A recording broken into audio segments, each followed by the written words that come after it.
안녕하세요. 반갑습니다. 성경을 하루 한 장 내지 두 장 읽어서 성경을 통독하는 프로그램을 운영하는 이 방에 찾아오신 여러분들을 주의 이름으로 환영합니다.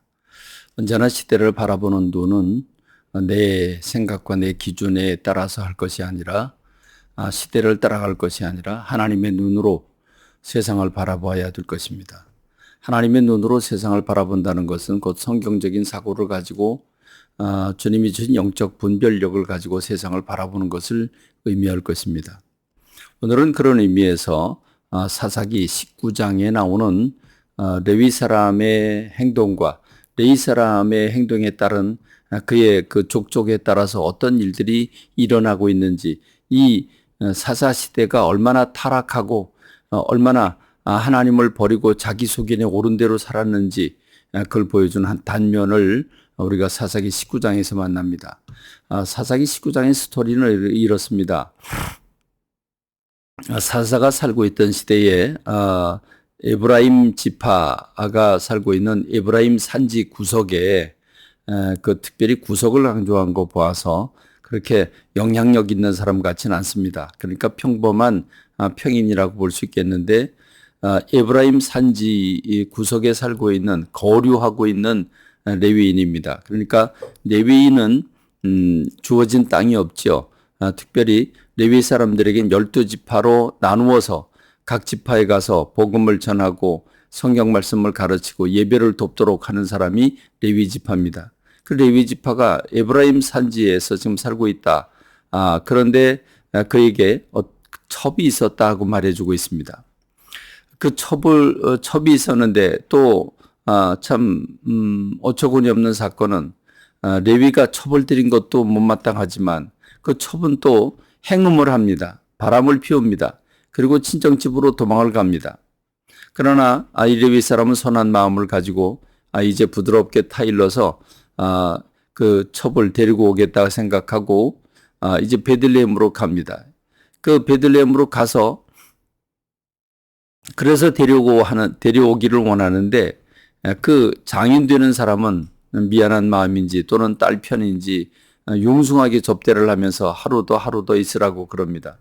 그러나 이제 안식일에 다가오면 안식일에 또 섬겨야 되는 게 레위 지파가 해야 될 일이니까 반나절이면 가는 거리인 그 에브라임 지파로 가기 위해서 출발을 하는데 어두워졌습니다. 그래서 동족 이스라엘 사람들이 살고 있는 땅에 가서 쉬어야 되겠다 이렇게 생각을 하고 여부스 성으로 들어옵니다. 그런데 여부스 성, 그 성 안에 그 성 광장, 많은 사람들이 오고 가는 광장에 거기서 쉬고 있지만 아무도 그 나그네를 대접하는 사람이 없습니다. 그래서 어찌할 바를 모르고 그러면 오늘 밤은 어쩔 수 없이 길거리에 유숙을 해야 되겠다 이런 생각을 하고 있는데 같은 에브라임 산지 사람이 동양 사람이죠. 자기 집에 오라고 그러는데 노인입니다. 노인이 자기 집에 초대를 해서 이 나그네를 아주 용수하게 이 레위 사람을 접대를 합니다. 그래서 레위 사람과 첩이 아주 마음이 유쾌해진 그런 상황인데 갑자기 동네 사람들이 들이닥칩니다. 불량배들이 들이닥쳐서 이 집에 찾아온 사람을 내놔라. 우리가 관계하겠다. 이렇게 얘기를 하는데 그 관계라고 하는 것은 성적 관계를 가리키죠. 소돔과 고모라에서 롯에 관한 얘기와 동일한 얘기라고 보면 되겠습니다. 소돔과 고모라에 천사들이 방문을 했는데 롯의 집에 들어간 사람을 내놔라. 우리가 상관하겠다. 이렇게 얘기를 하고 있는데 동성애를 얘기하고 있죠. 어쨌든 불량배들이 요청을 하는데 노인이 내 딸이나 이 첩을 내놓을 망정 이 사람은 안 된다. 내 집에 온 손님이다. 이렇게 얘기를 하고 거절을 하자 그들이 막무가내입니다. 그래서 첩을 내놓습니다. 첩을 내놨더니 집단 성폭행을 하지요. 그리고 이 여인은 힘이 붙여서 그만 이 노인의 집 대문까지 와가지고 거기서 죽어 나갑니다. 아침에 일어나 보니까 레위 사람이 일어나 보니까 대문에 자기 첩이 죽어 있습니다. 그래서 그 첩을 12토막을 냅니다. 그래서 이스라엘 지파에게 보냅니다. 그랬더니 이스라엘 사람들이 사람의 시체 토막이 오는 걸 보고 놀래가지고 다 같이 모이게 됐는데 약 40만 명이 모였습니다. 이 레위 지파가 행한 이 모습들을 보면서 이 사사기 19장 1절에서 이런 말씀이 나옵니다. 이런 말씀으로 시작을 합니다. 이때에 왕이 없으므로 라고 시작을 하죠. 왕이 없다는 얘기는 각각 자기가 자기 소견에 옳은 대로 살았더라. 곧 자기 마음대로 사는 시대를 가리키죠. 자, 우리가 여기서 깨닫는 것은 레위 사람은 바로 유대인들을 자기가 그 보냄을 받은 그 에브라임 산지에서 이스라엘 백성들이 예배를 돕고 말씀대로 살도록 경건한 삶을 살아야 되는 사람인데 그가 첩을 맞이했습니다. 말도 안 되는 거죠.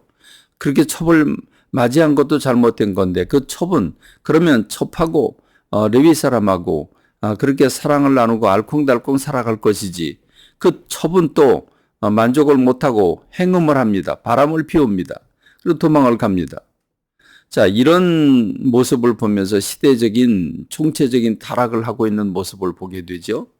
자, 그리고 이제 그 첩을 찾아가지고 돌아오는 길에 여부수성 자기 동족 이스라엘 사람들을 그 동족의 그 성에 들어와서 성 한복판 광장에 있으면 나그네를 접대하게 되어 있는 게 이스라엘의 문화입니다.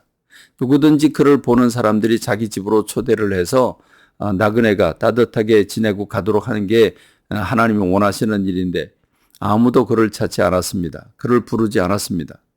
그러나 늦게 이제 일을 마치고 돌아오는 그 노인이 그를 물어보니까 동양 사람입니다. 그래서 기쁘게 자기 집으로 안내를 하고 융숭한 접대를 하고 이렇게 아름다운 모습을 보이고 이제 일이 아름답게 끝내는가 하지만 불량배가 어떤 사람들인지 모르겠습니다만은 베냐민 지파가 살고 있는 이 여부스 사람들의 지역인데 이 불량배들이 나타나 상관하겠다, 동성애를 하겠다고 할 만큼 타락한 도시입니다.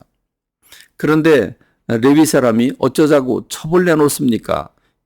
자기가 첩이 소중해서 첩을 사랑함으로 그 친정 베들레헴에까지 가서 데리고 오지 않았습니까? 근데 어떻게 그 첩을 내놓을 수가 있단 말입니까? 말도 안 되는 거죠. 첩이 그렇게 윤간을 당하고 집단 성폭행을 당하고 죽었습니다. 또 어떻게 그 첩을 또 토막 살인할 수 있다는 말입니까? 토막을 낼 수 있다는 말입니까? 총체적인 부패 현상입니다.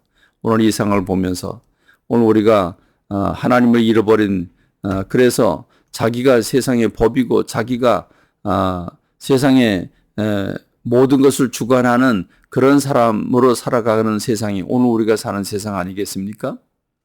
이런 때에 우리가 어떻게 빛이 되고 소금이 되어야 되는지, 어떻게 누룩이 되고 어떻게 우리가 향기를 드러내는 삶을 살아야 되는지 생각하는 우리 믿음의 사람들이 되기를 간절히 소망합니다. 감사합니다. 말씀 뵙겠습니다.